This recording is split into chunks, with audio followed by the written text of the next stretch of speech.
আসসালামু আলাইকুম, কেমন আছেন সবাই? আজকে আমরা আমাদের অ্যাকুরিয়ামে আরও প্রায় 4 পেয়ার মাছ ছাড়লাম। মাছগুলোর মধ্যে আছে কই কার্প 1 জোড়া, মলি 1 জোড়া, কমেট গোল্ডফিশ 1 জোড়া এবং টাইগার শার্প। এগুলা প্রথমে আমরা বাজার থেকে কিনে নিয়ে অ্যাক্লিমাটাইজেশন করি কিছুক্ষণ, 10 থেকে 15 মিনিট। অ্যাক্লিমাটাইজেশন হচ্ছে এই পলির ভিতরে যে মাছগুলো আছে সেগুলোর যে পানি সেটার টেম্পারেচার এবং আমাদের অ্যাকুরিয়াম ট্যাঙ্কের টেম্পারেচার সমান করাটাই হচ্ছে উদ্দেশ্য। দেখা যাচ্ছে যে যখন অ্যাকুরিয়াম ট্যাঙ্কে মাছগুলো ছেড়েছে দেখেন তারা কি পরিমাণ পাগল হয়ে গেছে, যে পলিথিনের ভিতর থেকে তারা ট্যাঙ্কের মধ্যে যাবে। খুবই অ্যাক্টিভ এবং চঞ্চল ছিল এরা। এভাবে করে কিছুক্ষণ রাখার পর ওদের দেখলে মনে হচ্ছে ওদের তর্স হচ্ছিল না। এখন আমরা মাছগুলোকে অবমুক্ত করব আমাদের অ্যাকুরিয়াম ট্যাঙ্কের মধ্যে।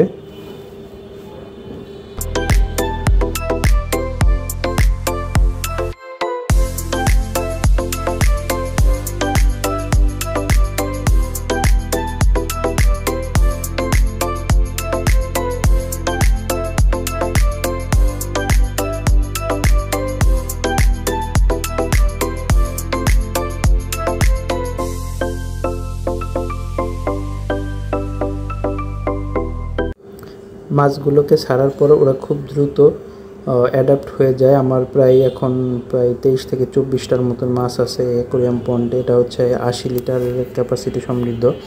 আমি এখানে আরও কিছু পানি যোগ করব এবং এটা আস্তে আস্তে পানি বাড়াতে থাকবো। আজকে আমি এটাকে নতুনভাবে সাজিয়েছি, পানিটা বেশ ক্লিয়ার আছে।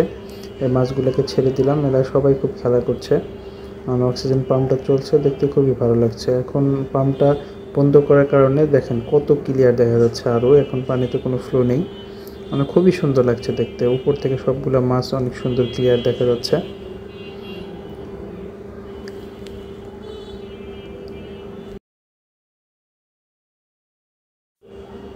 এখানে এসে আমার আগের মাছগুলোর সাথে এই মাছগুলো দেখা যাচ্ছে, গাপ্পি দেখা যাচ্ছে, প্লাটি দেখা যাচ্ছে, এই যে নিয়ন টেটটা, টাইগার বা শার্প,